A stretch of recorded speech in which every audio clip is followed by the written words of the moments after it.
Assalamualaikum warahmatullahi wabarakatuh. Waalaikumsalam warahmatullahi wabarakatuh. Salam sehat dan salam bahagia Bapak Ibu guru hebat sekalian. Perkenalkan sebelumnya kami dari calon guru penggerak angkatan 10 yang kebetulan kami memang penempatannya di SMK Negeri 1 Cilacap akan mengadakan diseminasi mengenai pemahaman dan pengalaman penerapan budaya positif di sekolah khususnya di SMK Negeri 1 Cilacap.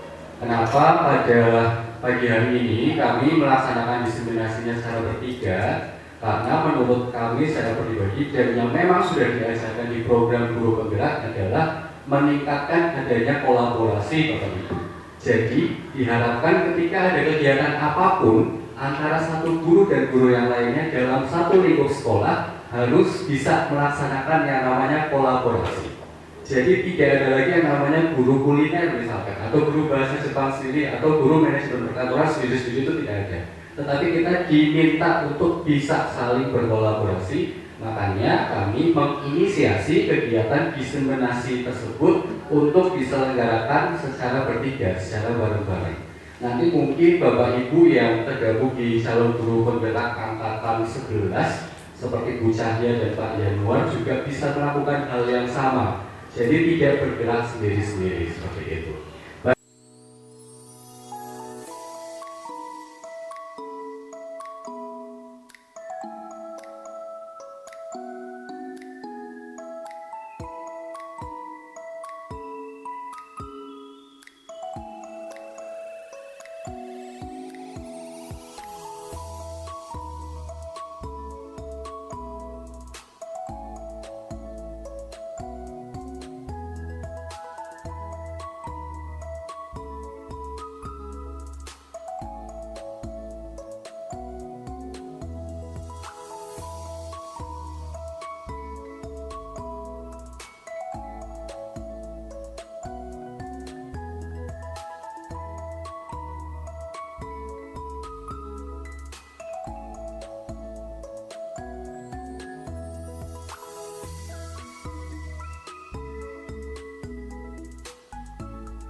Ya, baik, terima kasih disampaikan kepada Pak Gilang yang sudah memberikan waktunya, dan juga Ibu Siti Yuliani rekan saya yang berada di depan.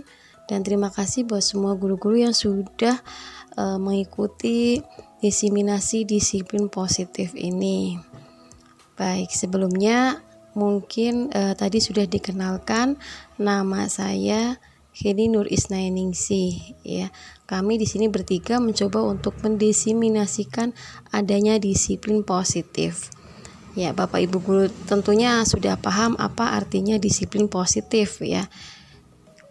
Disiplin itu kadang-kadang memang membuat kita itu merasa kurang nyaman, ya, karena kita mungkin karena adanya tekanan, sehingga kadang-kadang disiplin itu membuat sesuatu yang tidak nyaman buat kita semua. Oke, baik. Untuk sebelum kita masuk ke materi yang selanjutnya, bagaimana kalau kita ice breaking dulu? Iya. Oke, kita siap-siap ya, ice breaking dulu. Kita berdiri biar nanti gerakannya lebih maksimal. Baik, nanti saya contohkan untuk ice breakingnya. Kita menggunakan lagu anak-anak aja, nggih. Yang penting kita nanti bisa bergerak, bisa melepaskan sedikit lelah ya, regang-regangkan tangan karena kita udah berapa jam duduk, sehingga kita bisa sedikit berolahraga. Oke. Baik, nanti Bapak Ibu silahkan ikuti gerakan-gerakan yang akan saya berikan dari ice breaking ini. Baik, silahkan Bapak Ibu semuanya berdiri ya.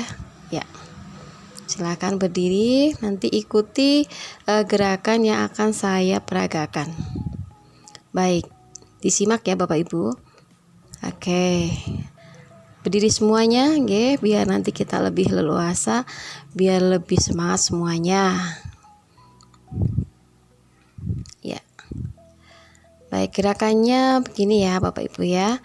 Coba perhatikan. Ya. Jadi tangan ke depan. Nah, seperti ini.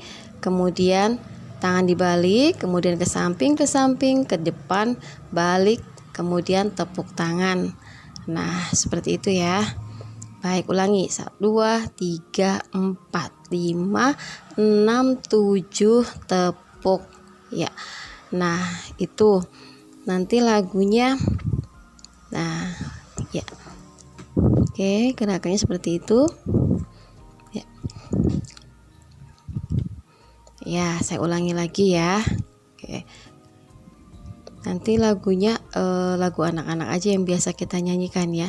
Jadi, oh ibu dan ayah selamat pagi, tepuk gitu ya. Oke. Ya, kita ulangi. Nah, nanti sampai lagunya berulang, kita tepuk lagi, kemudian diulang lagi, kita tepuk lagi. Nah, seperti itu sampai lagunya selesai. Ya, baik. Sudah siap semua ya Bapak Ibu ya. Oke, nanti ikuti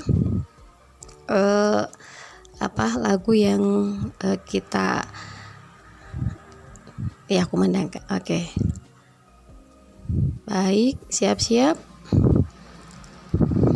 1, 2, 3, 4,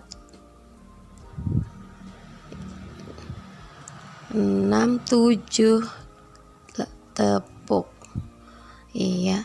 1, 2, 3, 4, 5, 6, 7, tepuk. 1, 2, 3, 4, 5, 6, 7, tepuk. Mati gurumu, sayangi teman, tepuk itulah tandanya kau murid budiman, tepuk. Oke, terima kasih semuanya. Ya.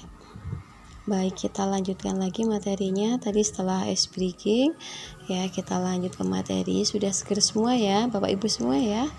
Iya, kita lanjut untuk materi yang berikutnya. Ya, tadi sudah sedikit meregangkan otot-otot tangan dan kaki ya, sudah lama duduk, sudah mencicipi hidangan juga. Nah, kita kembali ke materi. Baik. Materi yang akan saya sampaikan di sini adalah tentang disiplin positif. Ya. Disiplin positif tadi sudah saya sedikit singgung. Apa itu disiplin positif ya? Tentunya Bapak Ibu sudah seringlah mengenal ya, dan juga melaksanakan hal-hal yang berkaitan dengan disiplin, baik diterapkan untuk diri kita sendiri maupun untuk anak didik kita, baik di kelas maupun di sekolah ya. Tentunya disiplin itu diperlukan karena untuk menjaga agar lingkungan itu tetap berjalan dengan baik, pembelajaran juga berjalan dengan lancar dan baik. Iya. Oke. Kadang-kadang disiplin juga sedikit memberikan efek jera ya, karena ada konsekuensi yang harus dilakukan dari tindakan-tindakan yang dilakukan oleh siswa ya, ketika siswa itu tidak disiplin atau tidak mengindahkan aturan-aturan dari sekolah. Nah, di sini kita bicara tentang disiplin positif. Baik, disiplin positif ya, adalah dalam budaya kita, disiplin adalah melakukan sesuatu untuk mendapatkan kepatuhan, dan kita menghubungkan disiplin ini dengan ketidaknyamanan ya. Jadi tadi sudah saya sampaikan bahwa memang disiplin ini kadang-kadang membuat kita tidak nyaman, karena kita seolah kayak tertekan, ada ancaman dan ada suatu keharusan yang harus kita lakukan yang kadang-kadang bertentangan dengan hati kita atau keadaan kita saat ini ya. Itu jadi disiplin itu memang ya mendapatkan sesuatu yang adanya suatu keharusan ya, adanya suatu paksaan yang mana harus kita lakukan ya gitu ya Bapak Ibu. Tentunya tidak hanya siswa, kita aja sebagai seorang guru juga harus disiplin ya. Ketika kita tidak berdisiplin juga tentunya ada konsekuensi yang harus diterima. Kemudian yang selanjutnya, yang keempat adalah kebebasan ya. Kebebasan ya Bapak Ibu. Jadi di sini kebebasan atau freedom ya. Siswa itu membutuhkan atau kadang butuh kebebasan. Jadi mereka itu diberikan kebebasan untuk berpendapat, mereka diberikan kebebasan untuk memberikan ide ya, atau ketika ada tugas kasihlah mereka kebebasan untuk membuat ataupun menciptakan karya-karya yang memang siswa itu bisa mengeluarkan aspirasinya, mengeluarkan karyanya dengan aspirasi mereka begitu. Jadi berikanlah kesempatan kepada siswa bahwa siswa itu bisa untuk menjadi dirinya sendiri gitu ya Bapak Ibu. Kita juga seperti itu, karena kita juga butuh dipercaya gitu ya, bahwa kita itu bisa. Kemudian yang terakhir adalah kesenangan ya, berikanlah kesenangan kepada siswa kita. Jadi pembelajaran itu memang pembelajaran yang menyenangkan, pembelajaran yang membahagiakan. Jadi tidak ada pembelajaran yang mengekang ataupun pembelajaran yang terlalu jadi siswa itu di dalam kelas serasa tidak nyaman ya. Berikanlah kesenangan sehingga pembelajaran nanti akan dengan sendirinya itu bisa dikuasai. Jadi materi yang akan diberikan itu akan mudah diterima oleh siswa-siswa kita. Iya, gitu. Jadi itulah 5 kebutuhan dasar manusia menurut Dr. William ya, yang memang ada pada semua diri manusia, baik kita sebagai seorang pendidik maupun siswa sebagai peserta didik, yang memang harus kita memang harus kita didik dengan baik sehingga menjadi siswa yang berpotensi dan mempunyai kompetensi yang baik. Iya, begitu Bapak Ibu ya. Jadi itulah 5 kebutuhan dasar. Saya yakin Bapak Ibu semua sudah paham ya, karena untuk mengetahui kebutuhan dasar manusia juga kita perlu mengetahui adanya karakter ya, karakter dari masing-masing siswa kita seperti apa, kemudian dari latar belakang siswa yang berbeda ya, sehingga kadang-kadang kita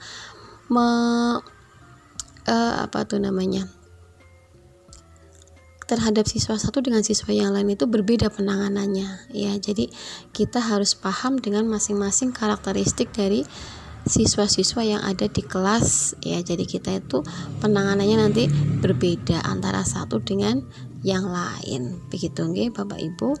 Jadi saya yakin Bapak Ibu sudah paham semua tentang 5 kebutuhan dasar manusia. Dan silakan nanti di dalam pembelajaran Bapak Ibu semua diterapkan apa-apa yang menjadi kebutuhan siswa dan menjadikan pembelajaran lebih baik dan pembelajaran yang berbahagia. dan membahagiakan sehingga memberikan rasa kesenangan atau rasa senang dan rasa bahagia begitu. Baik Bapak Ibu, ini untuk kebutuhan dasar manusia ada 5. Tolong nanti dipahami kembali apa-apa saja yang sudah kita pelajari tentang kebutuhan dasar manusia.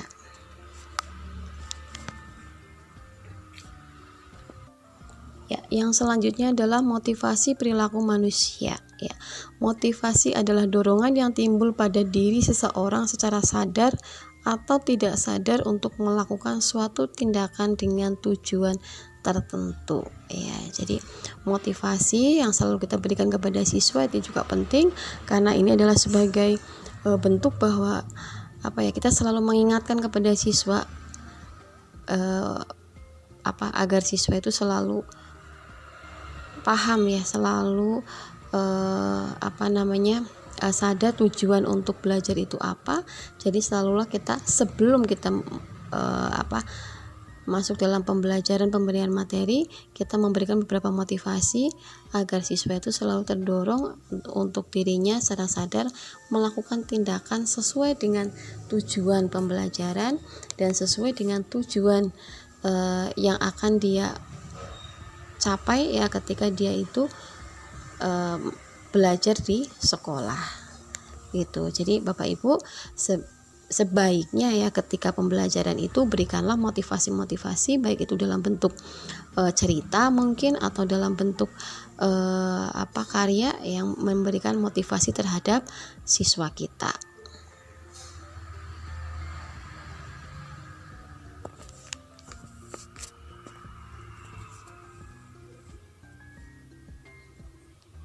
Kita lanjutkan untuk materi yang selanjutnya yaitu konsep disiplin dengan identitas gagal.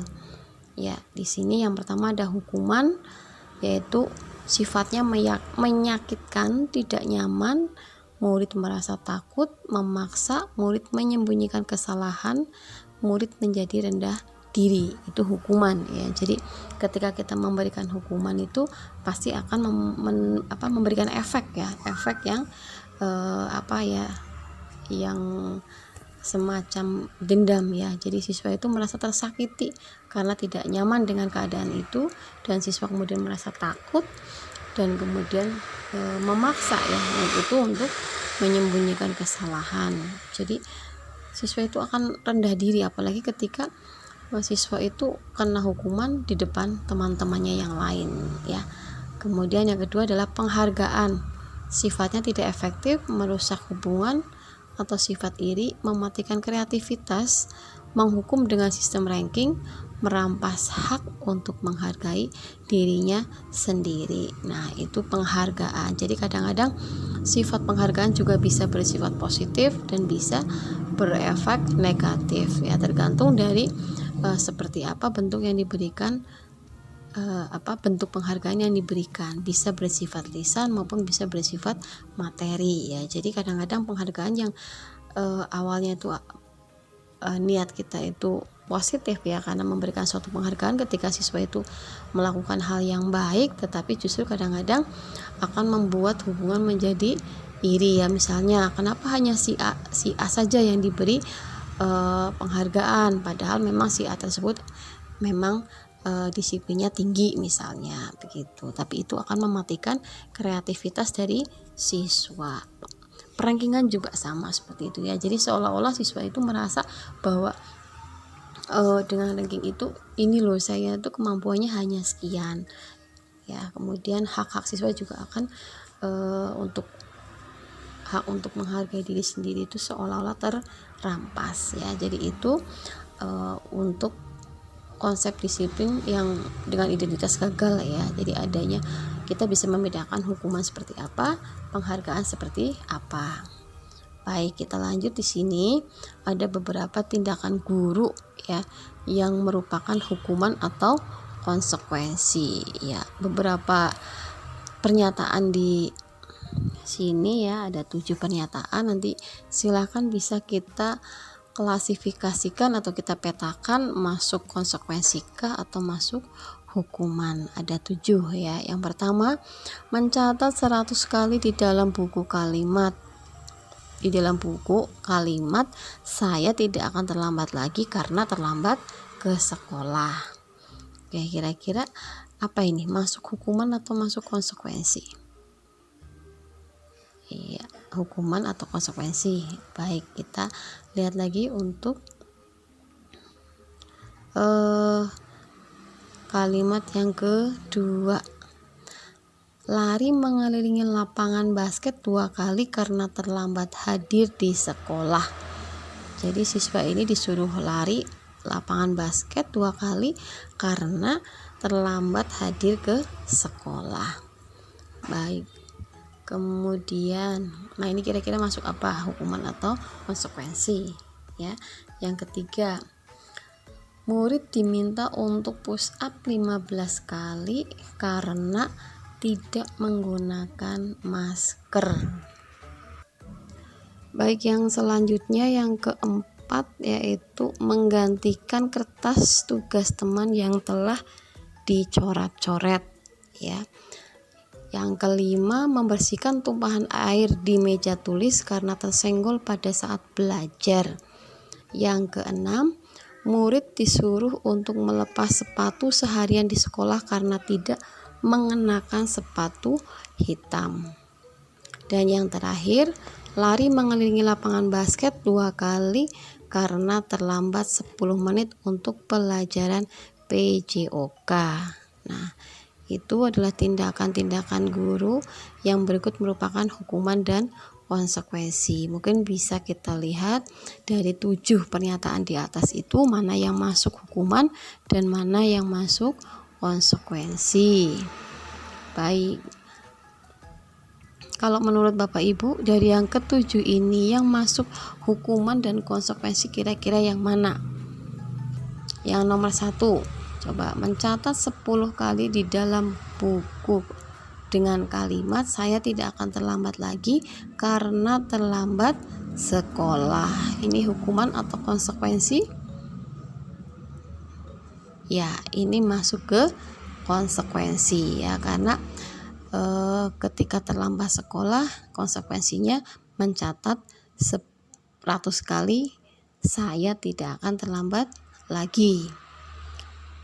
Oke, yang kedua, lari mengelilingi lapangan basket 2 kali karena terlambat hadir di sekolah. Ini masuk ke hukuman. Ya, baik. Jadi ketika anak itu ketika anak itu terlambat kemudian dihukum untuk mengelilingi lapangan basket. Jadi tidak sinkron ya, ketika anak terlambat hadir tapi mengelilingi lapangan basket. Baik ya. Kemudian yang ketiga, murid diminta untuk push up ya 15 kali karena tidak menggunakan masker. Nah, kira-kira apa ini? Ya, ini juga masuk ke hukuman ya. Jadi push up 15 kali karena tidak menggunakan masker. Iya. Itu masuk ke hukuman. Kemudian yang keempat, menggantikan kertas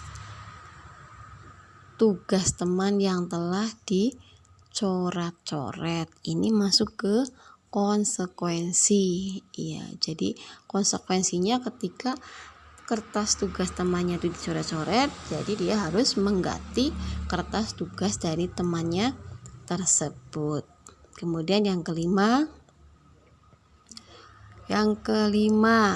membersihkan tumpahan air di meja tulis karena tersenggol pada saat belajar. Nah, ini masuknya ke konsekuensi juga, karena adanya tumpahan air itu yang menjadi tindakan dan tersenggol sehingga harus dibersihkan. Konsekuensinya harus membersihkan. Kemudian yang keenam, murid disuruh melepas sepatu seharian di sekolah karena tidak mengenakan sepatu hitam. Ini masuknya ke hukuman ya, karena dihukum ya adanya konsekuensi ya, karena ini sudah menjadi konsekuensi ketika siswa itu tidak menggunakan sepatu hitam, maka akan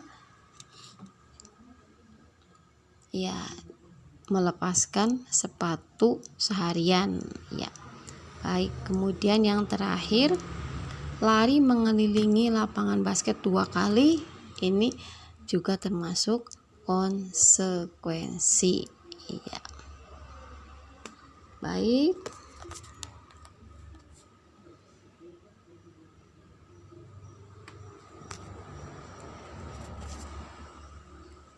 lanjut untuk yang materi selanjutnya, yaitu konsep disiplin dengan identitas sukses ya. Ada konsekuensi dan ada restitusi. Tadi kita sebutkan beberapa konsekuensi dan hukuman ya, perbedaannya seperti apa. Di sini kalau konsekuensi adalah penguatan jangka pendek ya.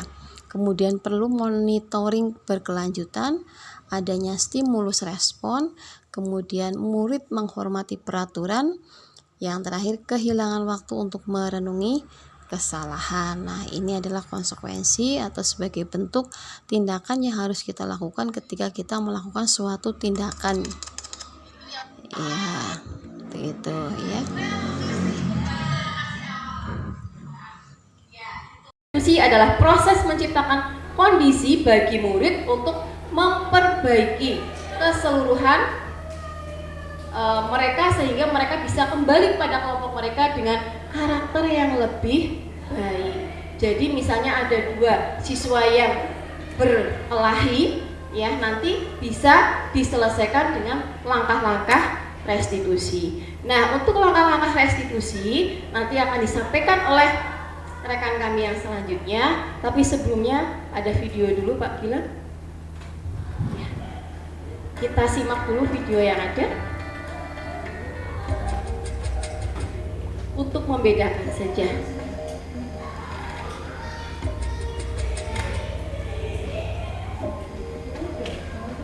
Naren,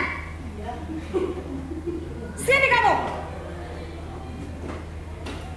Selamat pagi, Bu. Selalu terlambat. Kamu deh, pasti terlambat. Maaf, Bu. Saya Apa? Apa coba? Alasan kamu apa lagi? Kapan sih kamu tidak terlambat? Malas sekali ya kamu jadi anak. saya Dasar pemalas. Gak kapok-kapok sih kamu. Sudah berapa kali terlambat? Sana, kamu keliling lapangan basket 2 kali. Kenapa saya harus keliling lapangan basket, Bu? Kenapa? Kamu mau lawan ibu? Berani-beraninya jawab. Sudah terlambat, masih berani jawab pula. Sekarang, keliling lapangan basket 5 kali sekalian. Biar kapok. Cepat. Pergi sana ke lapangan basket.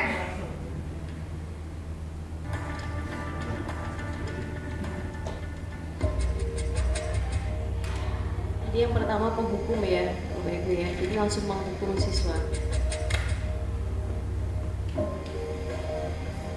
Naren!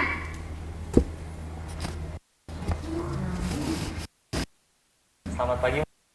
Naren. Kamu kenapa? Naren. Kamu senang ya bikin susah ya? Kalau kamu terlambat yang ditegur Bapak Kepala Sekolah kamu.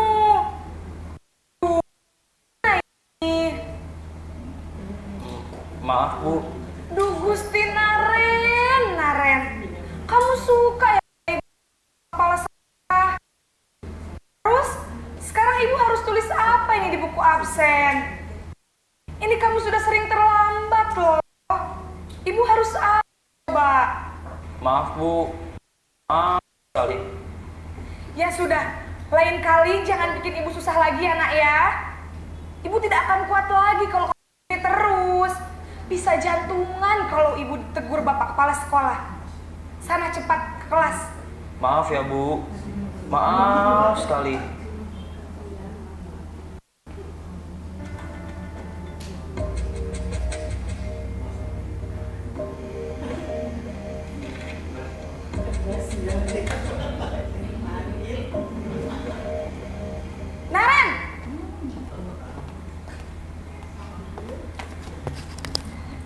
Selamat pagi.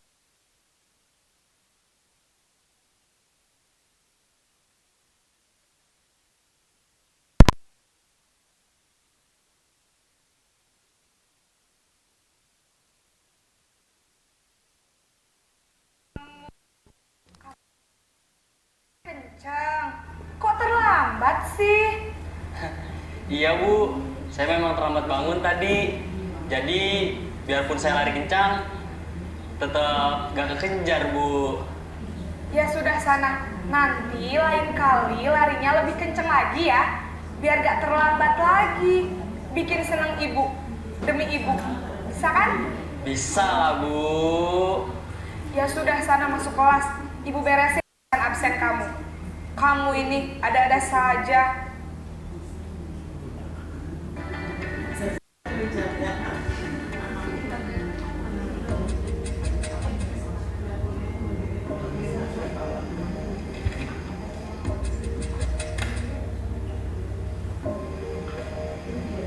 Naren!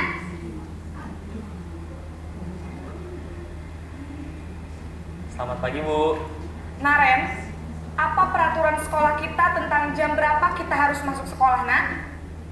Kita harus di sekolah jam 7 Bu. Iya betul, sekarang sudah jam 7.20. Tahu konsekuensinya jika terlambat hadir? Paham Bu, saya harus tinggal kelas pas jam istirahat selama 20 menit. Iya benar, konsekuensinya demikian. Jadi nanti 9.30 pas istirahat, kamu harus tinggal di kelas, kerjakan tugas tambahan untuk ketertinggalan kamu, ya? Baik Bu.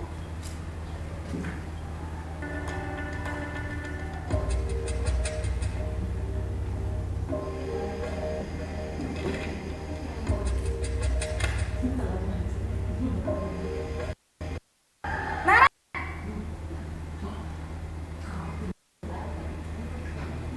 Selamat pagi Bu. Selamat pagi, Naren. Maaf Bu, saya terlambat. Iya, sekolah masuknya jam 7, sekarang sudah jam 7.20. Jadi sekarang bagaimana ini, Naren? Maaf Bu, saya lupa setel alarm saya semalam. Baiklah, menurut kamu, keyakinan sekolah yang mana yang perlu kamu tingkatkan? Menghargai diri sendiri dan orang lain mungkin ya Bu. Setuju. Jadi, apakah Naren meyakini prinsip saling menghormati tersebut? Iya Bu, saya meyakininya. Apakah Naren bersedia memperbaiki masalah keterlambatan ini? Bersedia Bu. Bagaimana kamu akan perbaiki masalah keterlambatan ini? Saya akan coba untuk tidak lupa menyetel alarm saya Bu. Baik, kalau menyetel alarm di rumah, ada orang yang kira-kira bisa bantu mengingatkan tidak? Ada Bu, kakak saya, Kak Ema. Lagi selain Kak Emma? Selain Kak Ema, ada ibu saya. Baik, jadi yang mengingatkan Naren adalah Kak Emma dan ibu kamu ya? Kira-kira akan mulai setel alarm kapan nih, Naren? Setelah pulang sekolah, akan segera saya lakukan. Baik, jadi Naren akan setel alarm untuk bangun besok pagi dan akan diingatkan oleh kakak dan ibunda Naren ya. Ada lagi yang mungkin perlu dilakukan, Naren? Agar tidak terlambat bangun lagi. Tidak ada Bu. Baik, Naren. Terima kasih untuk kerjasama kamu. Sekarang kamu perlu kembali ke kelas untuk belajar. Baik Bu, terima kasih. Oke, baik Bapak Ibu. Ya, itu sedikit video yang mungkin nanti bisa diresapi, dan nanti untuk materi yang selanjutnya juga akan berkaitan dengan video yang tadi saya putarkan ya. Untuk materi yang selanjutnya akan disampaikan oleh Bu Siti Yuliani, dan mungkin dari saya terima kasih cukup sekian. Mungkin jika ada salah dan kata saya mohon maaf. Kalau misalnya ada ilmu yang bisa dibawa Bapak Ibu ya alhamdulillah, kalau belum saya mohon maaf. Terima kasih. Assalamualaikum warahmatullahi wabarakatuh. Terima kasih Bu Heni dan Pak Yulang atas kesempatannya. Monggo sambil disambil lagi Bapak Ibu ya. Saya seperti akhir itu yang di atas piring ya. Ya, sambil menjeda ya. Baik, selamat pagi dan salam sejahtera bagi kita semua Bapak Ibu. Masih semangat? Masih ya. Baik, kita akan melanjutkan lagi materi pada modul 1.4 khususnya tentang budaya positif. Kalau tadi Bu Heni ada semacam ice breaking gitu ya, saya kasih pantun saja. Hari ini hari Kamis, besok pagi hari Jumat. Selamat datang Bapak Ibu guru yang manis. Semoga selalu bahagia dan sehat. Amin. Ya, pada kesempatan kali ini saya akan memaparkan terkait sebelumnya ya, tadi sudah diperkenalkan bahwa materi kesempatan kali ini kita berkolaborasi. Saya berkolaborasi dengan Bapak Gilang Suno Aditya Putra yang tadi sudah memaparkan materinya yang sangat luar biasa sekali. Kemudian Bu Heni juga sangat menginspirasi tadi ya, dengan tayangan video, dengan berbagai contoh pengalaman yang Bu Heni atau mungkin Bapak Ibu guru menerapkan disiplin positif di sekolah.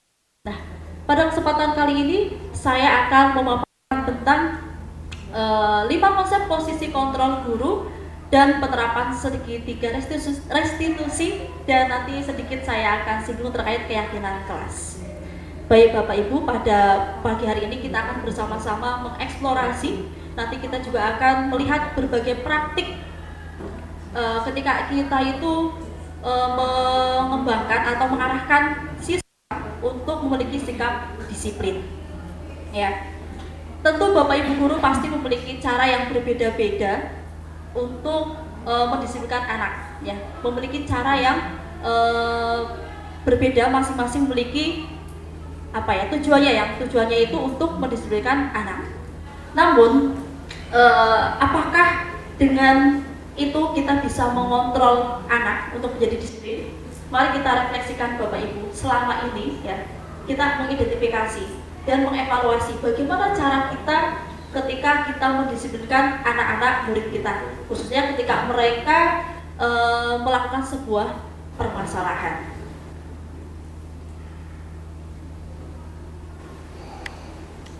Ya, sebelumnya mari kita simak video berikut ini. Aku pernah lupa membawa buku gambar. Aku disuruh menyanyi lagu di depan kelas. Aku pernah berantem. Pak guru bilang aku tidak kasihan padanya. Dia capek mengajari aku. Aku pernah tidak mengerjakan PR. Bu guru bilang tidak apa-apa. Aku dimaafin. Aku pernah salah memakai seragam.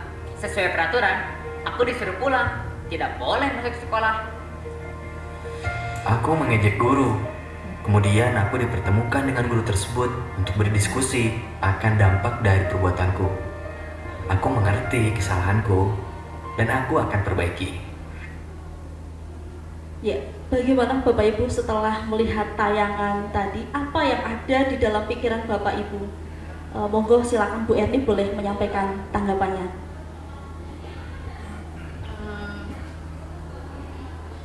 Untuk dari beberapa kasus ya, ternyata memang setiap guru itu punya caranya tersendiri ya, cara untuk memperlakukan siswanya. Dan saya yakin pasti setiap konsekuensi itu akan membawa dampak tersendiri bagi siswanya tersebut. Nah, mungkin dari sekian tadi kejadian, mesti ada juga yang akan menyadarkan siswa tersebut akan kesalahannya. Luar biasa, terima kasih. Berikan tepuk tangan dulu buat Bu Erni ya, yang sudah berikan tanggapannya. Coba deh satu lagi dari ini bapak-bapak deh. Pak Arif, coba Pak Arif, Pak.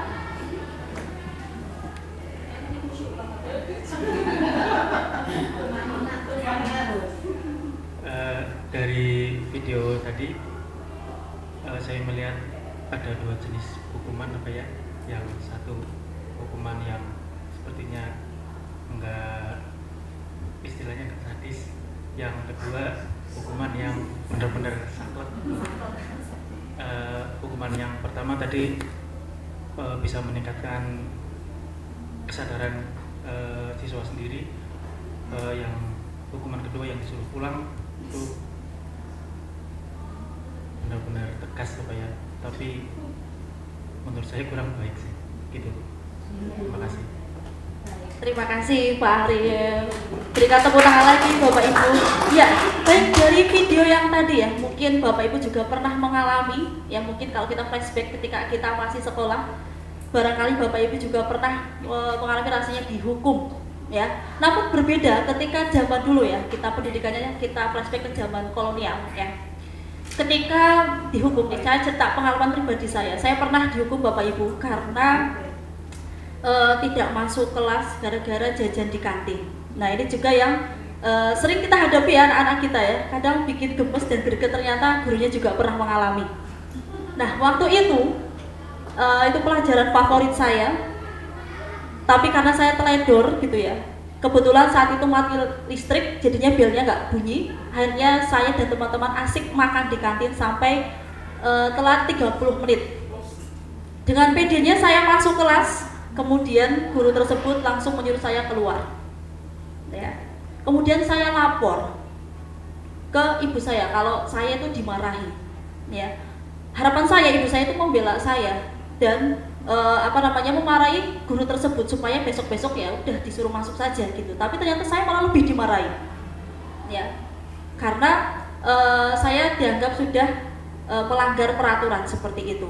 Berbeda dengan sekarang ketika kita memberikan hukuman, teguran ya atau nasihat kepada anak didik kita ya. Reaksi yang muncul dari anak didik atau dari orang tua wali pasti berbeda-beda ya. Ada yang protes, ada yang langsung menemui gurunya, ada yang lapor ke Kepsek, ada yang lapor ke pihak yang lain gitu ya, dengan tujuan agar guru tersebut dihukum dan sebagainya. Nah inilah yang perbedaan yang sangat menonjol sekali pendidikan zaman kolonial dan zaman milenial. Nah mari kita belajar bersama bagaimana terus posisi guru itu harus seperti apa sih ketika menghadapi murid-murid yang seperti itu gitu ya. Ya, sebelum saya lanjut ke konsep 5 posisi kontrol guru, mari kita persamakan persepsi terlebih dahulu terkait dengan disiplin positif. Tadi sudah disinggung oleh Pak Gilang, Bu Heni terkait disiplin positif. Mendengar kata disiplin positif, erat kaitannya kita pasti disiplin pasti kaitannya dengan hukuman, dengan aturan, dengan kontrol di situ. Ya, tadi juga sudah dicontohkan yang hukuman lari 10 kali, kemudian disuruh pulang dan sebagainya. Tapi pada dasarnya apakah penerapan disiplin itu untuk mengontrol siswa kita? Ya. Menurut Dr. William Glasson ya, ada miskonsepsi terkait ilusi kontrol guru. Yang pertama, ilusi kontrolnya guru dapat mengontrol murid. Namun kenyataannya murid itu mempunyai hak Bapak Ibu. Ya, sama seperti kita. Tadi disebutkan ada beberapa kebutuhan dasar manusia, sama seperti hak untuk disayang, hak ingin diperhatikan, hak untuk diakui, seperti itu. Kemudian guru tidak bisa memaksakan kehendak pada murid. Namun pada kenyataannya kan terkadang guru itu karena merasa, oh saya kan guru, kamu harus nurut sama saya. Ini yang harus kita luruskan sama-sama Bapak Ibu. Kemudian guru tidak punya kontrol penuh terhadap murid, karena itu tadi kita sama-sama manusia, sama-sama memiliki kebutuhan dasar yang ingin dipenuhi. Kemudian ilusi berikutnya yaitu semua bujukan atau pengetahuan positif efektif dan bermanfaat. Kenyataannya bujukan memang salah satu sebagai bentuk kontrol, misalnya tadi dengan hadiah, dengan reward, dengan persuasif gitu ya, dengan apresiasi. Namun murid itu juga memiliki hak buat menolak. Seandainya kita menyuruh, misalnya Bu Cahya tolong dong ambilkan LCD, nggak mau lah Bu, capek, males. Murid memiliki hak buat menolak karena mungkin ada jadwal piket dan sebagainya. Kemudian murid bisa tergantung pada pendapat dan bujukan kita. Misalnya nih, karena maulah kalau disuruh Bu Cahya karena habis itu pasti dikasih jajan somai misalnya, itu akan rajin terus. Jadi ada embel-embelnya gitu ya. Nah ini yang perlu kita luruskan bersama. Kemudian orang dewasa punya hak untuk memaksa. Ini ilusi kontrol berikutnya. Padahal orang dewasa itu tidak bisa mengontrol Bapak Ibu. Karena itu tadi, kita sama-sama memiliki hak, memiliki kebutuhan yang berbeda, memiliki pandangan yang berbeda. Jadi kita tidak bisa mengontrol orang lain, harus memaksakan kehendak kita. Kemudian perilaku memaksa tidak akan efektif pada jangka panjang, jangka waktu yang lama. Murid dapat memberontak sewaktu-waktu kalau kita memaksa terus gitu. Kadang kan ada murid yang melakukan sesuatu karena paksaan, ya karena takut, daripada nanti dihukum polisi, daripada nanti dihukum Pak Gilang dan sebagainya gitu ya. Tapi murid itu melakukan sesuatu itu bukan karena kesadaran diri, tapi karena tadi ya terpaksa. Tapi lama-lama kalau murid kita dipaksa terus-menerus ya lama-lama akan jadi bom waktu, akhirnya bisa memberontak. Kemudian memaksakan kehendak hanya akan ada memunculkan ya permusuhan antara guru dan murid. Ya mungkin Bapak Ibu pernah mengalami ya waktu zaman sekolah dulu. Kalau saya ada guru yang saya senangi, ada guru yang saya tidak sukai. Jadi kalau ketemu sama guru yang pernah mewarahi saya, galak sama saya pun enggan buat senyum.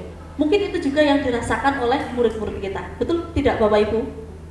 Betul ya. Makanya kita tadi ya harus senantiasa menyebarkan hal-hal yang positif tadi ya. 5S, senyum, salam, sapa, ramah gitu ya. Kemudian ilusi berikutnya adalah kritik.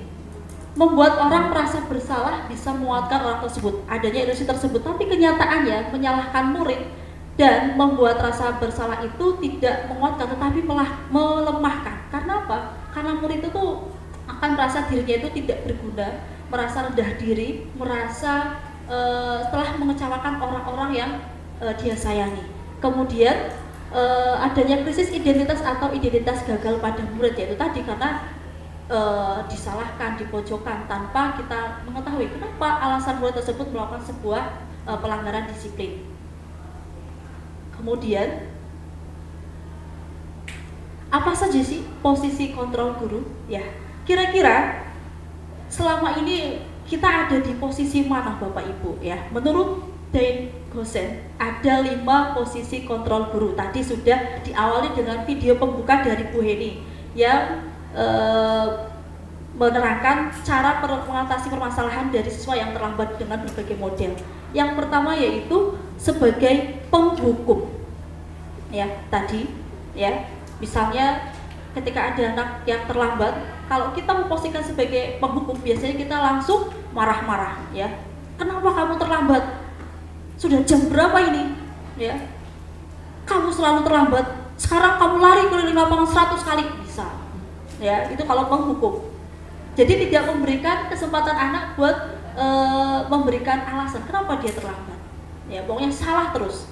Biasanya orang-orang dengan posisi penghukum ini, dia itu akan merespon tindakan negatif dari siswa dengan menghardik, dengan membentak, memukul, baik secara fisik maupun dalam bentuk kekerasan verbal gitu ya. Kamu loh malas, dasar malas dan sebagainya. Biasanya sambil menunjuk-nunjuk ya. Kamu. Kemudian posisi membuat rasa bersalah. Tadi juga sudah ada dicontohkan videonya ya. Di sini guru ketika memposisikan diri sebagai pembuat rasa bersalah, dia tidak akan membentak, namun sebaliknya menggunakan suara yang lemah lembut dengan intonasi, tapi kata-katanya jelek. Ya, misalnya di sini kan yang yang sangat kalem, sangat lemah lembut ya, cenderung ya, hampir tidak pernah membentak seperti ini ya. Kemudian ketika ada anak yang terlambat, mungkin seperti ini, Bunur akan menghadapinya. Tiba-tiba misalnya Bu Septi terlambat, tok-tok, maaf Bu Nurul, saya terlambat, tadi ngantar ibu ke pasar. Ya, mungkin kira-kira apa yang akan dikatakan oleh Bu Nurul ya? Ya. Iya, kurang lebih Bu Nurul mungkin akan berkata seperti ini. Oh, jam berapa sekarang? Kemudian sama Bu Nurul, bagaimana kalau ibu kamu tahu kamu sering terlambat? Teman-teman yang lain aja bisa kok masuk kelas dengan tepat waktu. Bu Nurul sangat kecewa sama kamu. Iya, kurang lebih seperti itu. Memang nggak ya dengan nada yang halus itu membuat Bu Seti jadi, yalah saya sudah mengecewakan Bu Nurul, aku bego, aku bodoh, aku mengecewakan, aku tidak berguna. Anak akan seperti itu dampaknya, ya. Jadi ternyata yang lemah lembut itu justru memberikan efek yang berbeda ya. Ketika nadanya seperti itu, jadi anak jadi membuat merasa kecewa terhadap dirinya, merasa bersalah terus seperti itu. Begitu ya Bu Nurul, itu hanya contoh ya Bu Nurul ya. Wah, aslinya sih tidak, pasti akan lebih baik lagi pengatasannya. Kemudian sebagai teman tadi ya, tadi juga sudah dicontohkan. Bedanya apa? Kalau kita memposisikan kontrol guru itu sebagai teman, kita menggunakan kata-kata yang persuasif ya, ayolah gitu ya. Kan kemarin udah janji sama ibu ya, itu kalau Bu Eli yang nyontohkan ya. Hablan kemarin kamu telat, kok telat sih? Kan kamu udah janji sama Bu Eli. Ya, mari kita lanjutkan Bapak Ibu tadi sebagai teman ya yang dicontohkan Bu Eli ya. Akhirnya anak apa dampaknya? Anak jadi nggak apa-apa Bu Eli ini kan baik hati, suka menabung dan tidak sombong gitu. Besok lagi kayak gitu kayaknya nggak apa-apa gitu ya. Oke, kemudian posisi sebagai pemantau. Nah, di sini ketika menghadapi murid yang bermasalah, posisi sebagai pemantau ini biasanya erat kaitannya sama data ya, sama peraturan, sehingga akan ditanya, kamu tahu tadi terlambat 20 menit konsekuensinya apa? Oh, harus mengerjakan tugas nanti pas istirahat. Ya, selalu ada data dikaitkan dengan peraturan. Ya, di sini tidak ada unsur membentak, tapi Bapak Ibu guru yang posisi pemantau dia akan menjelaskan konsekuensinya apa. Tadi misalnya menyobekkan kertas punya teman maka harus mengganti. Sebagai konsekuensinya harus mengganti kertas yang baru. Kemudian posisi yang terakhir yaitu posisi manajer. Nah, di sini guru dengan sikap posisi manajer dia akan mengidentifikasi bersama murid, mengajak murid berdialog untuk menganalisis tindakannya, lalu murid diajak berdiskusi untuk bisa menemukan solusi atas permasalahannya. Jadi solusinya bukan dari Bapak Ibu guru, namun kita berdialog dengan siswa untuk bisa menemukan solusinya atas permasalahan yang dia lakukan. Nah, kira-kira Bapak Ibu dari 5 posisi kontrol guru, Bapak Ibu guru ada di posisi yang mana? Coba kita tanya dulu Bu Nurul. Bu Nurul kira-kira ada di posisi yang mana, Bu? Yang tadinya beneran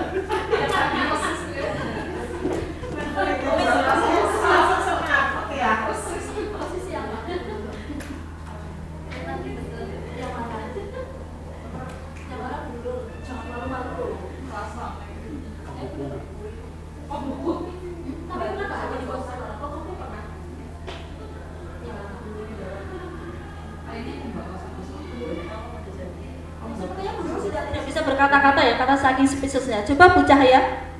Posisi apa? Posisi manajer. Luar biasa sekali ya memang nih calon-calon guru inspiratif. Kalau Bu Listi tentunya manajer. Yes, amin ya. Coba kalau Bu Okta? orang mau ikutin CGB langsung. Kadang manajer, kadang teman. Kadang manajer, kadang teman. Oke. Kalau Bu Cahaya? Teman tapi mesra. Iya. Jadi mungkin secara tidak langsung kita pernah menghukum ya, pernah teman ya, pernah membuat rasa bersalah ya, pernah mungkin paling mentok sebagai pemantau gitu ya. Karena jujur saja saya juga baru tahu ada 5 posisi kontrol guru ya setelah mengikuti PGP ini gitu ya. Sebelumnya ya pernah seperti Bu Nurul juga pernah ya, penghukum juga pernah gitu. Tapi ternyata pemahaman itu jadi menyadarkan saya, oh ternyata kita harus seperti ini ya, kita nggak boleh memaksakan kehendak, kita harus yang paling ideal yaitu sebagai manajer ya. Tadi sudah dicontohkan sama Bu Cahya, Bu Listi gitu ya. Harapannya nanti kita perlahan perbaiki ya Bapak Ibu dalam mengontrol murid supaya siswa kita menjadi manusia yang disiplin dan tanggung jawab. Baik. Nah misalnya tadi ya contoh posisi kontrol guru sebagai penghukum, misalnya ada kasus murid tidak mengerjakan tugas. Ini sering ya Bapak Ibu ngasih tugas tapi nggak dikerjakan ya. Mungkin reaksi Bapak Ibu tadi bermacam-macam. Kalau penghukum langsung ya lari keliling lapangan 10 kali gitu ya, sambil menunjuk-nunjuk, sambil marah-marah memaki-maki. Kemudian tadi membuat merasa bersalah tadi ya. Apakah orang tua kamu akan senang kalau kamu kayak gini? Kamu nggak kasihan sama Bu Nurul? Kamu tega loh sama Bu Nurul dan sebagainya gitu ya. Kemudian teman, kenapa tugasnya nggak dikerjakan? Kan kemarin udah janji sama ibu. Dan lain kali nggak boleh gitu ya. Kali ini boleh dia dimaafin, tapi lain kali nggak boleh gitu. Kemudian sebagai pemantau, karena kamu tidak mengerjakan tugas, maka sebagai konsekuensinya nilai kamu nol. Ya, biasanya ini murid mengakui, oh iya, paham dengan konsekuensinya. Kemudian, nah ini posisi yang paling ideal, manajer. Apa yang membuat kamu tidak mengerjakan tugas? Apakah ada kendala? Terus bagaimana cara kamu mengatasi permasalahan itu? Ya, sangat ideal sekali ya.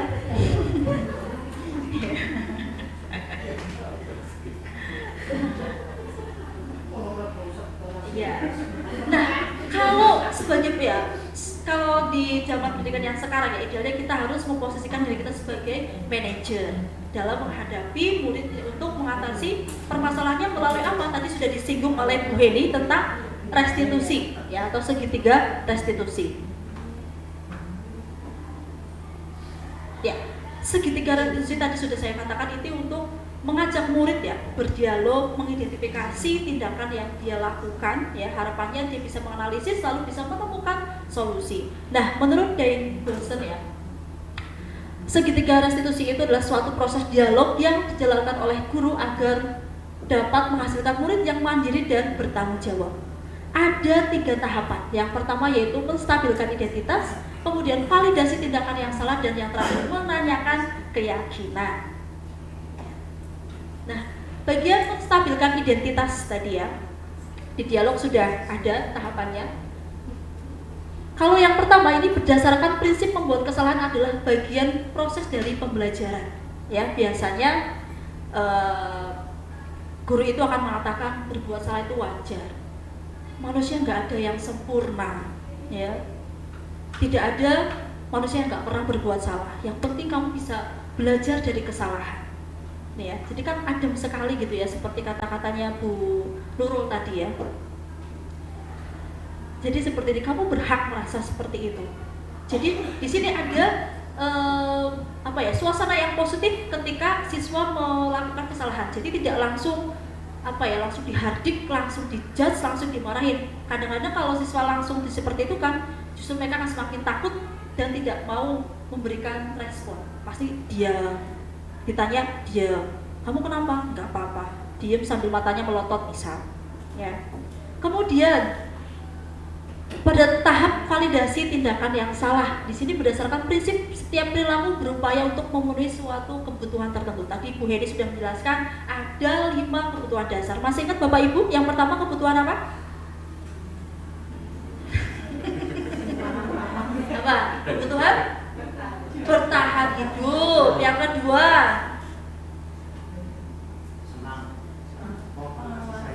penguasaan, kasih sayang, rasa akan diterima ya. Terus apa lagi?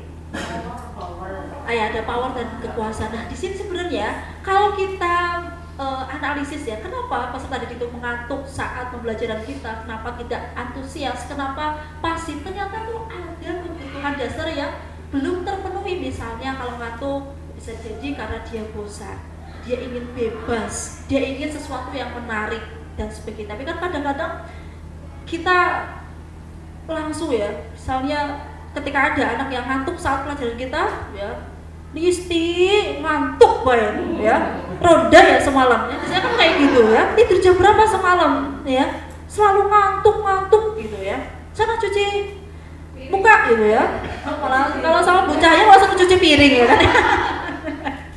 Itu tadi ya, tapi ternyata ya itu tadi ada beberapa kebutuhan dasar murid yang belum terpenuhi. Nah, kita sebagai guru harus bisa lebih peka, lebih bisa mungkin merefleksikan ya, mungkin pengen belajar di taman misal, mungkin butuh penyegaran es breaking, es teh dan sebagainya kayak gitu. Di sini biasanya kata-katanya kamu pasti punya alasan ya, misalnya Bu Listi ya, kok jam segini udah ngantuk, semalam tidur jam berapa? Begadang Bu, misalnya mengerjakan tugas Bu Guru sampai begadang misalnya, kan luar biasa sekali. padahal kamu bisa melakukan yang lebih buruk daripada ini ya, gitu. Ya. Saya mengapresiasi tindakan kamu yang tidak lebih buruk daripada ini. Biasanya disebut ada validasi tindakan yang salah, ya. Kemudian kamu melakukannya karena mempertahankan sesuatu yang penting, ya. Jadi ya itu tadi, anak diberi kesempatan, diberi ruang untuk menjelaskan alasannya, kenapa dia A, kenapa dia B, kenapa dia C, gitu. Kemudian tahap yang terakhir yaitu menanyakan keyakinan berdasarkan prinsip teori kontrol bahwa pada dasarnya kita termotivasi secara intrinsik, tadi juga sudah dijelaskan oleh Bu Heni. Ketika kita melakukan sesuatu pasti ada motivasinya, ya, motivasi baik itu intrinsik atau ekstrinsik. Nah, harapannya pada tahap ini murid itu menyadari atau melakukan sesuatu karena memang kesadaran diri, oh saya harus masuk sekolah tepat waktu, harus disiplin mengerjakan tugas dan sebagainya, bukan karena ingin dipuji, ingin menghindari hukuman, ingin mendapat hadiah, tapi karena kesadaran diri seperti itu, untuk menghargai diri sendiri dan menghargai orang lain. Misalnya, apa keyakinan kelas kita, nilai-nilai apa yang telah kita yakini, menurut kamu misalnya disiplin itu penting tidak? Bagaimana kamu mengatasi permasalahan ini? Jadi di sini murid akan berefleksikan ya, apa yang dia sudah berbuat, dampaknya apa, dan bagaimana dia mengatasi permasalahannya. Nah, ini contoh ya yang pernah saya praktekkan. Jadi ada kasus Febri marah kepada Velan karena Velan tidak mengerjakan tugas untuk membuat PowerPoint, ya, pada mata pelajaran bahasa Indonesia.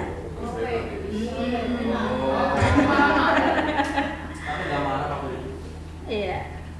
Ini contoh ya. Abaikan yang baju biru ya. Saya dengar dari ketua kelas kalau kamu habis bertengkar ya sama Velan. Iya benar Sensei. Memangnya apa yang sudah kalian lakukan sampai kalian bertengkar? Jadi gini, kemarin kan kita ada tugas kelompok Indonesia. Nah, kemarin kita sudah membagi-bagi tugasnya untuk mengerjakan. Velan dapat tugas untuk membuat PPT, tapi dia belum mengerjakannya dengan baik. Padahal hari ini kita presentasi Sensei. Oh begitu, ya wajar lah kalau Febri marah dan kesal. Kalau Sensei ada di posisi Febri, pasti Sensei juga akan melakukan hal yang sama. Lalu apa yang Febri lakukan terhadap Velan? Saya marahin Velan di depan teman-teman, Bu. Dan depan saya berkata kasar kepada Velan. Dan tanpa sadar saya memanting botol minuman ke depan Velan, Ibu. Oh, seperti itu. Ya, wajar lah kalau sampai Febri seperti itu. Namanya juga tugas kelompok ya. Jadi semua teman harus saling membantu, bukan malah seenaknya sendiri. Baik, kalau begitu mari kita pikirkan tentang tindakan Febri yang tadi marahin Velan. Febri berkata kasar pada Velan, bahkan Febri sampai membanting botol minum depan Velan. Apakah hal tersebut sudah sesuai dengan keyakinan kelas kita? Tidak, Sensei.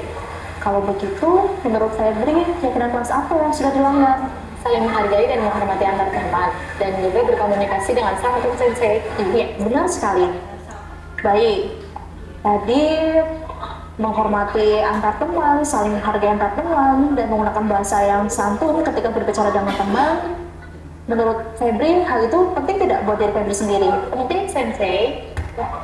Baik, kira-kira apa yang akan Febri lakukan untuk memperbaiki masalah ini? Harus lebih sabar ketika saya marah, dan saya akan berkomunikasi dengan bahasa santun kepada teman-teman. Jika ada teman yang kesulitan dalam bekerja kelompok, saya akan membantu dan mencarikan solusi agar teman-teman mungkin tidak akan kesulitan lagi. Ya, benar sekali.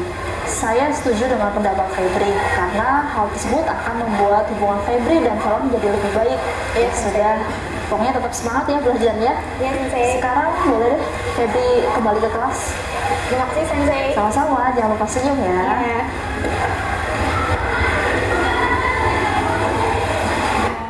Perkenalkan, nama saya Febri dari kelas 11 ULP 2. Saya senang sekali berdiskusi dengan Sensei karena saya dapat mengendalikan diri dari amarah dan emosi karena perbuatan teman saya. Saya berusaha untuk mengendalikan diri dari amarah dan emosi, dan saya berusaha untuk menghargai dan menghormati orang lain dengan cara menggunakan bahasa yang santun ketika berkomunikasi dengan orang lain. Ya, itu tadi salah satu contoh penerapan segitiga restitusi meskipun dengan cara yang sederhana yang sudah saya praktekkan di dalam kelas seperti itu. Jadi ketika anak itu melakukan sebuah kesalahan, ya sebaiknya kita jangan langsung menghadut, tapi mengajak anak tersebut buat berdialog supaya anak tersebut bisa mengidentifikasi apa sih yang dia lakukan, dampaknya apa, dan bagaimana dia menemukan solusi atas permasalahan yang dia hadapi. Ya, dalam penerapan program disiplin positif, hendaknya seorang guru memiliki kompetensi kepribadian, profesional, dan sosial yang baik sehingga guru mampu berefleksi dan pada posisi kontrol saat ini adalah kontrol kita harus berupayakan kita menjadi posisi manajer agar kita dapat menuntun murid kita menjadi murid yang mandiri, bertanggung jawab, dan merdeka seutuhnya. Kemudian saya lanjutkan materinya untuk sedikit mengenai keyakinan kelas.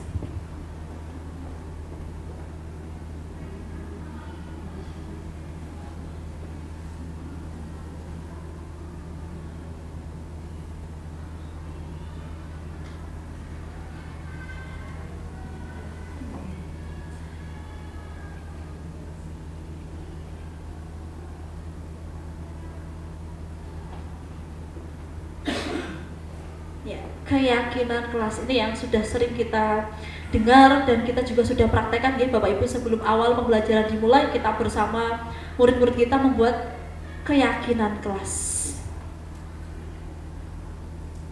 Nah, mengapa keyakinan kelas? Mengapa tidak peraturan kelas saja? Kira-kira kenapa ya?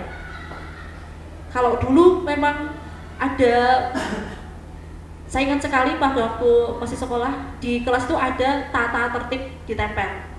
Ya, berarti sebuah peraturan kelas harus datang tepat waktu, tidak boleh minimal 15 menit sudah di kelas menggunakan seragam sesuai hari.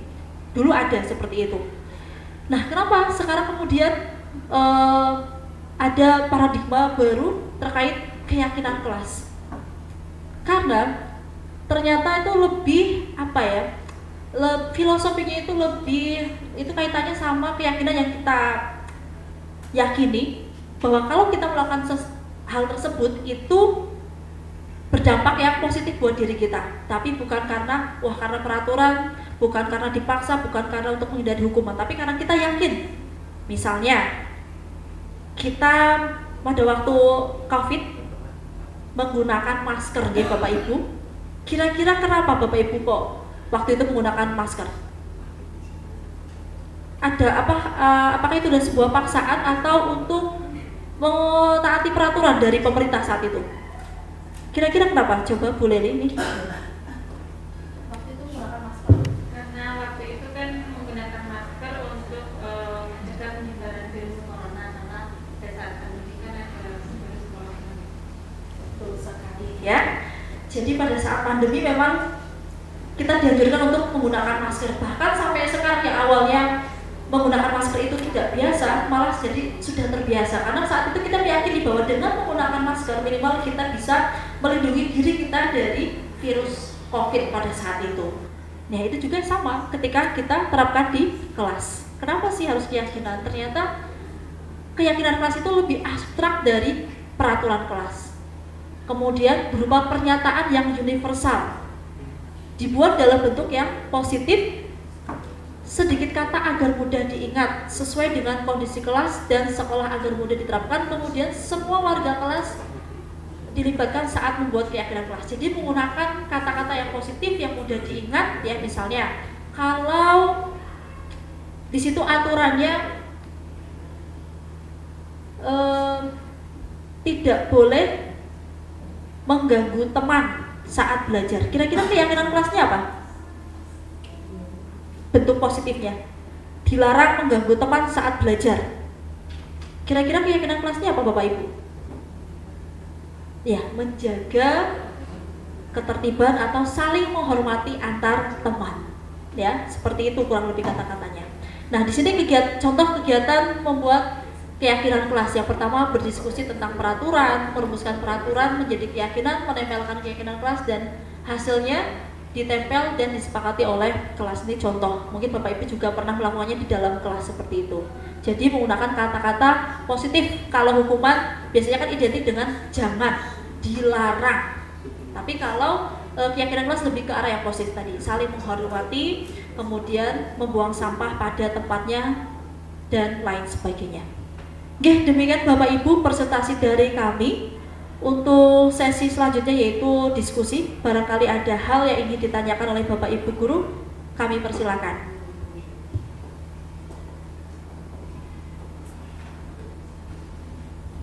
Monggo Bapak Ibu yang jika ada pertanyaan dari Bapak Ibu terkait penjelasan materi yang sudah kami sampaikan terkait penerapan disiplin positif di SMK Negeri 1 Cilacap, yang tadi dari awal ada proses pembelajaran yang berbeda, terus kemudian ada proses pembelajaran berdiferensiasi, lalu kemudian juga tadi sudah dijelaskan mengenai segitiga restitusi oleh Bu Siti Yuliani, dan juga ada 5 kebutuhan dasar manusia yang sudah dijelaskan oleh Bu Heni.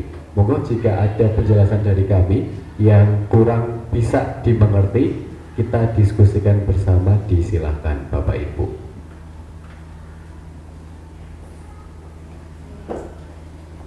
Baik, silahkan Bu Listi, Bu Siti bisa minta tolong dengan mikrofon. Oke, terima kasih.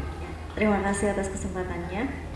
Saya mau bertanya kepada Sensei, bagaimana dampak yang ditimbulkan dari konsep 5 posisi kontrol guru terhadap siswa? Terima kasih. Baik, satu lagi. Oh ya, Bu Eli.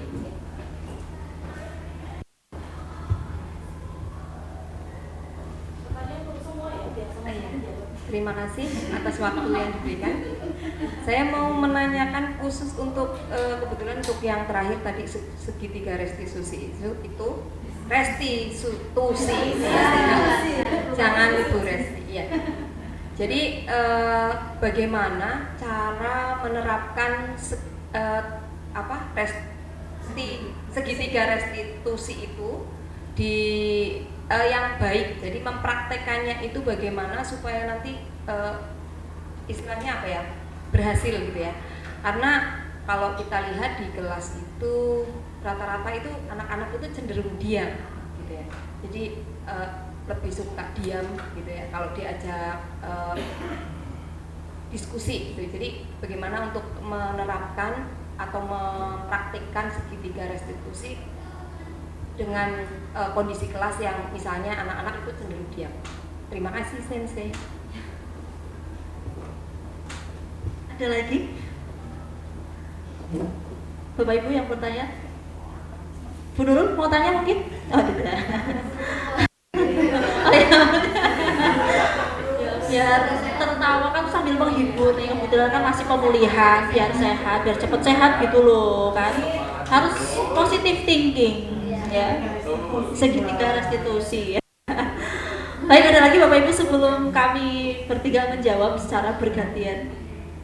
Tidak ada, yang dua dulu ya, dua dulu. Iya, satu lagi dari bapak-bapak di kaum Adam. Ayo Pak. Pak Sutri. Ayo Pak.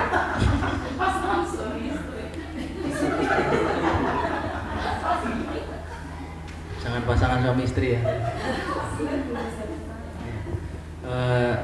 Di sini saya mau bertanya, ketika ada anak yang bersalah, terus kita memberikan semacam hukuman, tetapi contoh hukuman yang memberikan efek positif kepada siswa itu apa? Terima kasih Pak Triyono atas pertanyaannya ya. Baik, langsung saja kita jawab dari saya dulu ya. Ternyata pertanyaannya berbobot semua. Oh, enggak, maksudnya berkualitas, memunculkan bernalar kristis kayak gitu sesuai dengan profil pelajar Pancasila. Baik, untuk pertanyaan yang pertama, terima kasih Bu Listi atas pertanyaannya. Saya mencoba menjawab. Jadi apa dampak yang ditimbulkan dari 5 posisi kontrol guru ya? Karena tadi kan pasti ada dampak yang ditimbulkan ketika kita sebagai penghukum, kita sebagai teman, kita sebagai pembuat rasa bersalah, kita sebagai pemantau, dan yang terakhir kita sebagai manajer. Baik, saya jelaskan dari yang pertama, penghukum.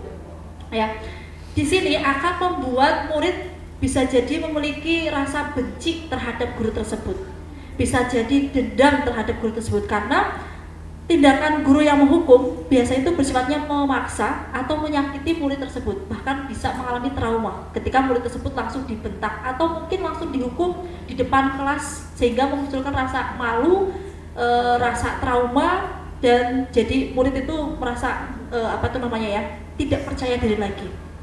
Ya, itu kalau penghukum. Kemudian kalau sebagai pembuat rasa bersalah, tadi juga sudah sempat saya singgung, membuat murid itu menjadi merasa tidak berharga, menyalahkan dirinya secara terus-terusan, kemudian menganggap dirinya itu tidak berguna, rendah diri gitu ya, sehingga dia jadi merasa tidak bersemangat juga ketika belajar karena terus dihantui rasa bersalah. Saya itu tidak berguna, saya bodoh, saya mengecewakan bapak ibu, saya sangat pribadi yang sangat buruk dan sebagainya. Kemudian kalau posisi sebagai teman, di sini murid ada 2 posisinya ya, 2 dampaknya. Yang pertama mungkin dampak negatifnya, murid ini jadi ketergantungan terhadap guru tersebut karena merasa dilindungi, karena merasa kemarin aja kayak gini sama Bu Listi boleh kok dimaafin, pasti ya nggak apa-apa lah, Bu Listi kan baik ya. Jadi anak itu tidak mandiri, dia akan nurut sesuai dengan guru yang dia sukai saja ya. Dengan guru yang lain mungkin dia juga cuek ngapain sih ya. Kemudian dampak positifnya mungkin bisa jadi ada terjalin rasa positif atau hubungan yang baik antara guru dan siswa. Jadi mungkin bisa lebih siswa menjadi lebih terbuka dan sebagainya, meskipun di situ juga ada dampak negatifnya. Nah, ini yang perlu adanya batasan-batasan supaya murid tidak seenaknya dan masih menghormati kita. Kemudian posisi sebagai pemantau di sini, murid tidak merasa sakit hati, dia paham apa yang harus dia lakukan, dia sebagai konsekuensi atas kesalahan yang dia lakukan seperti itu. Nah, kalau dampaknya sendiri ya, murid menerima, tidak memberikan rasa dendam atau marah terhadap guru tersebut. Dia menyadari, oh iya, saya harus mengganti kertas yang baru oleh teman saya karena tadi saya tidak sengaja merobek dan sebagainya. Kalau posisi manajer berarti murid di sini dampaknya lebih ke murid. Murid menjadi pribadi yang lebih mandiri, bertanggung jawab dan bisa menganalisis, oh ternyata saya harusnya tidak seperti itu ya. Harusnya saya itu seperti ini. Saya tidak boleh seperti itu tanpa adanya paksaan dari kita. Jadi murid menemukan solusi tersendiri bagi dirinya dalam mengatasi permasalahan. Nah, itu menurut saya. Barangkali ada tambahan dari Pak Gilang. Silakan Pak Gilang dan Bu Heni. Baik, saya sedikit menambahkan dari jawabannya yang sudah diterangkan oleh Bu Siti terkait pertanyaan dari Bu Listi tadi ya Bu. Jadi gini, tadi sudah dijelaskan ada 5 posisi kita ya di depan peserta didik kita. Dari kelima posisi itu diharapkan nantinya Bapak dan Ibu semuanya setelah kita mengikuti ini, kita bisa lebih mengoptimalkan bagaimana penerapan kita sebagai seorang dalam tanda kutip manajer di depan peserta didik kita. Kenapa? Seperti tadi yang sudah dijelaskan oleh Bu Siti Yuliani bahwa di kurikulum Merdeka itu sendiri kan tuntutannya adalah bisa membentuk karakter peserta didik sesuai profil pelajar Pancasila. Nah, ketika kita memposisikan diri kita sebagai seorang manajer di hadapan para peserta didik kita, nantinya kita secara tidak langsung sudah menerapkan pembelajaran profil pelajar Pancasila itu kepada anak-anak, yaitu lebih mandiri, terus kemudian mereka lebih kreatif. Yang paling penting adalah mereka punya nalar kritis yang ketika ada permasalahan mereka diharapkan bisa untuk menyelesaikan sendiri. Kita sebagai seorang guru hanya bertugas sebagai apa? Sebagai jembatan atau fasilitator kepada anak-anak didik kita ketika mereka ada masalah atau ada sesuatu yang kurang sesuai seperti ini. Monggo dari Bu Heni mungkin ada tambahan, disilahkan. Sudah cukup. Oke, lanjut. Pertanyaan kedua akan dijawab oleh Sensei lagi dulu. Oke, lanjut Sen. Oke, baik, pertanyaan kedua tadi ya, bagaimana cara mempraktekkan penerapan segitiga restitusi ya ketika menghadapi kondisi kelas yang cenderung diam ya. Ya, menurut saya yang pertama kita tuh harus mampu membangun suasana yang positif dulu. Jadi ketika anak tersebut melakukan kesalahan, kita jangan langsung menjudge di tempat atau menghardiknya atau menghukumnya di depan teman-teman. Kita bisa ajak ngobrol empat mata dengan siswa tersebut dalam situasi yang tentunya tidak tegang ya, yang santai, nyaman, sehingga anak ketika diajak berdiskusi dia bisa merespon dengan baik, tidak hanya diam saja. Kadang-kadang kan kita ya belum apa-apa deh, sini kamu ikut ibu sekarang ke taman sekarang. Wadah, dengan nada yang seperti itu anak udah yang ketar-ketir ya, tanya. Misalnya di sini dicontohkan oleh Bu Cahyani ya. Kenapa kamu kemarin nggak berangkat pramuka?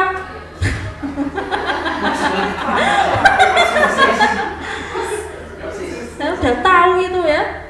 Jadwalnya setiap hari Jumat masih saja. Kenapa? Anaknya kan ketakutan duluan, ya. Pasti diem. Biasanya langsung takuti, tanya, jawab, jangan diem aja.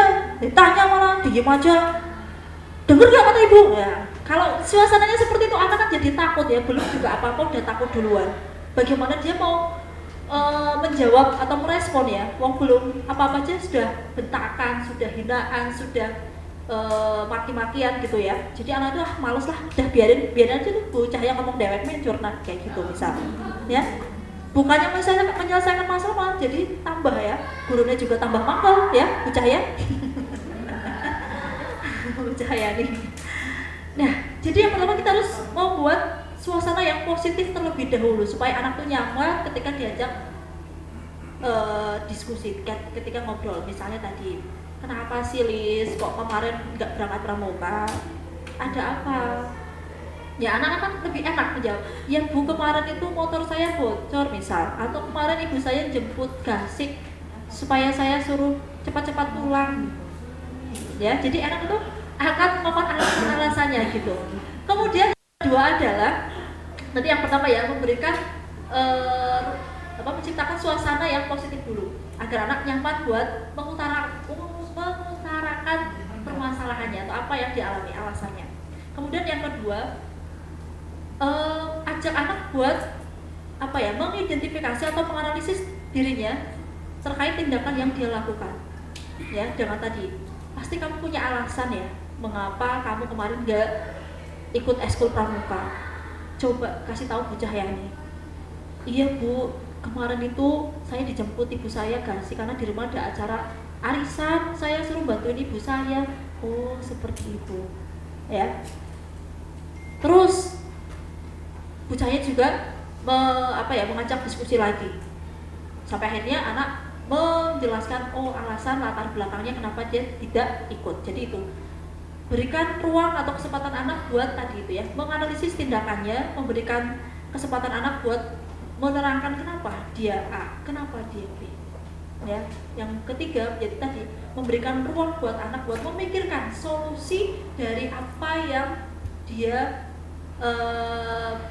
solusi dari permasalahan yang dialami. Jadi jangan dari kita solusinya Bapak Ibu. Jadi kira-kira bagaimana kamu mengatasi permasalahan ini? Ya besok lagi saya akan bilang ke ibu saya kalau setiap hari Jumat itu ada ekskul pramuka, jadi jemputnya jam 4 misal. Ya. Jadi bantu anak buat menemukan solusi dari permasalahan yang dihadapi. Itu menurut saya. Mungkin tambahan dari Bu Heni.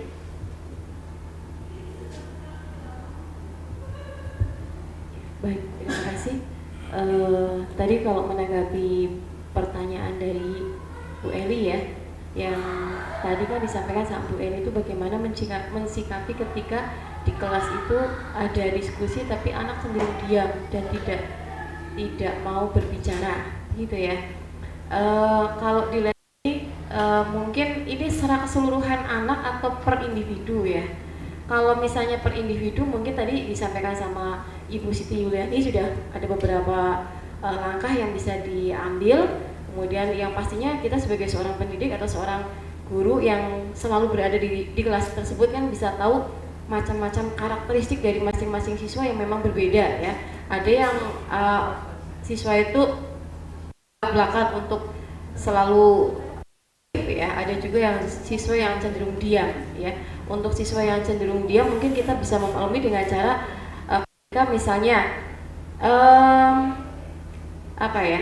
memberikan siswa tersebut memberikan pendapatnya atau memberikan menyalurkan inspirasi atau suaranya itu bisa mungkin lewat misalnya voice note misalnya.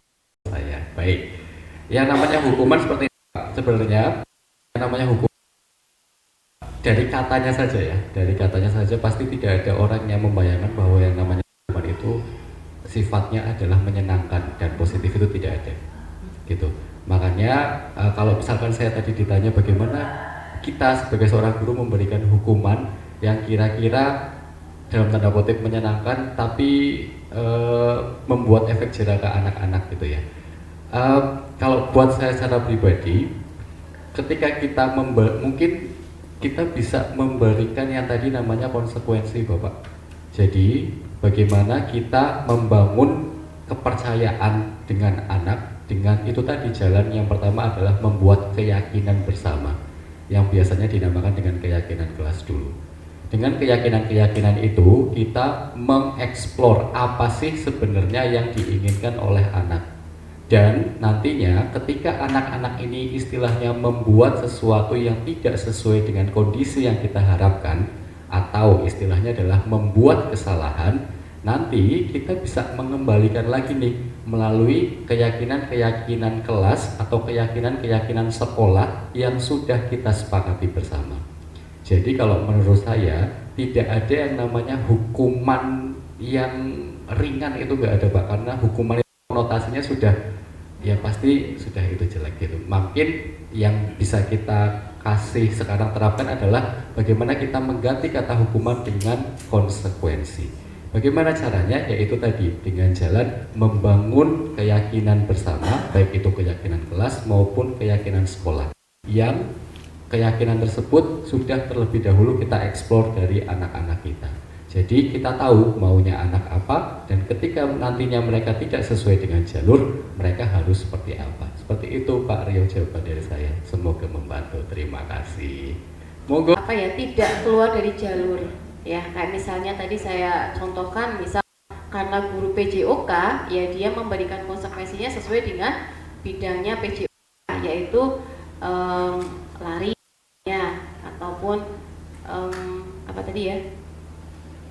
lari ya di pelajaran PJOK-nya begitu.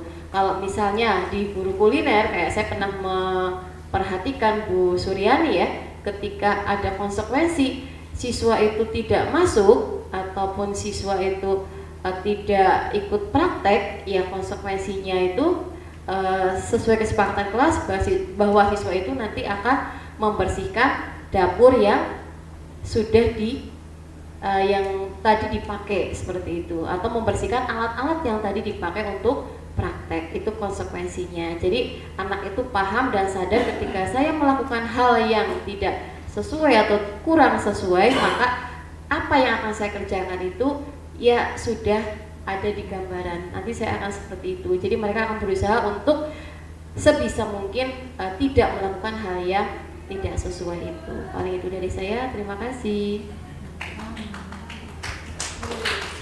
Gimana Pak Rio, sudah cukup menjawab ya? Iya, sudah cukup. Ada lagi? Iya, oh Pak Ibnu nih Pak. Ya, terima kasih atas waktunya. Saya ingin bertanya bagaimana pendapat para pemateri yang ada di depan ketika misalkan ada seorang guru yang misalkan lagi di kantor misalkan, terus itu menceritakan kelemahan seseorang atau anak didiknya misalkan, oh anak ini begini yang buruk-buruk lah gitu. Bagaimana pendapat pemateri seperti itu?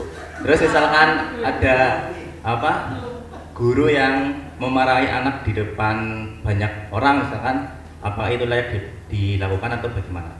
Silakan. Terima kasih. Terima kasih Pak Ibnu atas pertanyaannya ya. Langsung 2 pertanyaan.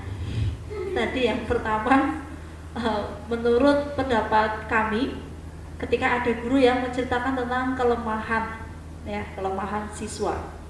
Baik, izin saya jawab dulu ya Pak. Ya, pada dasarnya kan di situ guru mungkin menceritakan pengalaman tersebut untuk membutuhkan sharing ya dengan temannya, bagaimana cara mengatasi masalah yang dihadapi oleh guru tersebut, misalnya anak yang bandel, anak yang malas dan sebagainya. Ya biasa kalau kita kan kadang butuh sharing, butuh inspirasi, butuh kenapa? Iya, curhatan ya, untuk berbagi hal yang positif. Gimana sih caranya, kok saya sudah nasihati dia berkali-kali kok ternyata masih tetap saja melakukan hal yang sama. Kira-kira pernah nggak Bu Septi mengalami itu, misalnya Bu A mengalami itu, terus bagaimana solusinya? Mungkin di situ ya letak kita itu curhat dengan rekan guru, bukan berarti malah ingin menghasut Bu Septi biar ya itu anak itu gena nang pelajaranku be kayak gue gena. Bukan seperti itu, tapi kita berkolaborasi, berdiskusi, berbagi praktik baik ya. Gimana cara mengatasi anak-anak yang memang spesial dan unik, yang memiliki karakteristik yang berbeda-beda. Lalu gimana kalau ada guru yang memarahi murid di depan banyak teman gitu. Yang pertama ya jelas itu guru memiliki hak itu ya tadi. Yang kembali lagi ke 5 kebutuhan dasar itu. Ya mungkin maksud guru itu kan baik kan. Jadi kita nggak boleh suuzon dulu ya. Siapa tahu memang itu sudah mulai beberapa tahapan sampai akhirnya guru harus seperti itu gitu ya. Kemudian yang kedua mungkin kita bisa ajak komunikasi guru tersebut. Kenapa sih, bertanya dulu. Kenapa sih nanti Denek Bu Cahyani di taman sama siswa marah-marah, ada apa kok Bu? Kan biasanya kita tanya kayak gitu. Iya itu, nggak, misalnya kayak gitu. Nah di situ mungkin kita bisa memberikan sedikit sharing atau masukan supaya mungkin next time kita bisa menggunakan cara yang lebih baik, cara yang bisa membuat anak tidak malu, tidak merasa dipermalukan, merasa tidak dihakimi dan sebagainya. Itu dari menurut saya. Gimana kita tanya menurut Bu Heni? Baik, kalau menurut saya sebenarnya ya sama ya. Tadi yang berkaitan dengan siswa, seorang guru yang membeberkan kelemahan dari seorang siswa. Ya sebenarnya menurut saya itu salah satu bentuk bahwa kita itu mengetahui karakteristik siswa ya. Jadi kita tuh nanti akan paham satu persatu yang tadinya kita tidak tahu si A si B nya. Akhirnya dengan adanya sharing dari rekan sejawat kita jadi lebih paham. Oh si A seperti ini, B seperti ini. Jadi kedepannya ketika ada hal-hal yang mungkin butuh penanganan khusus, kita sudah paham.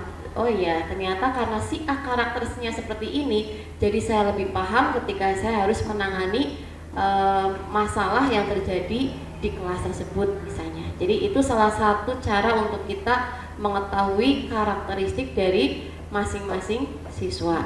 Kemudian yang kedua tadi, ketika ada guru yang memarahi anak didik di depan kita, ya sebenarnya itu kembali ke karakteristik guru tersebut ya. Mungkin tadi sudah disampaikan sama Bu Siti Yuliani, mungkin sudah mengalami beberapa tahapan, jadi itu titik puncaknya dia itu kayak marah ya, sehingga beliaunya marah itu tanpa melihat tempat ya, tanpa melihat tempat. Jadi terlihat teman-teman yang lain pun ikut menyaksikan beliaunya itu marah terhadap salah seorang siswa. Padahal ketika kita disepertitukan itu juga akan sangat tidak nyaman. Ya, ketika kita punya atasan, kita ditegur atasan di depannya rekan-rekan sejawat, saya yakin sangat tidak nyaman sekali. Oke, betul betul. Ya juga. Karena kalau kita tahu kan ada konseling ya, konseling aja itu ruangannya tertutup, tidak terbuka.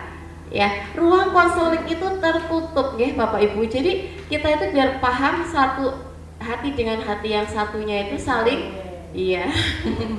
Jadi ada chemistry-nya begitu. Kalau misalnya konseling di ruang yang banyak orang itu nggak jadi, itu tidak akan menyelesaikan masalah tapi justru akan memperburuk dan akan menambah situasi yang negatif ya, akan saling suudon dan lain sebagainya. Jadi mungkin kita akan menegur, tapi kalau sama yang senior agak sungkan juga ya ketika menegur ya. Ketika dengan rekan sejawat mungkin kita akan lebih Mbak, mungkin anak rumah aja, minta anak dibawa sih ke ruangan gitu misalnya, atau cobalah ada ruangan tertentu kemana begitu ya, atau bagaimana, karena saya yakin anak itu sensitif sekali ya, hatinya itu masih hati yang sangat-sangat sensitif. Ketika dimarahi sedikit pasti kayak punya rasa besoknya tuh pasti malas ketemu kita, kemudian malas belajar, justru akan memberikan efek yang buruk. Mungkin kita bisa mengingatkan rekan kita ya, kalau masih bisa mengingatkan. Kalaupun misalnya belum bisa ya kita berdoa semoga rekan kita menjadi lebih baik begitu ya. Terima kasih.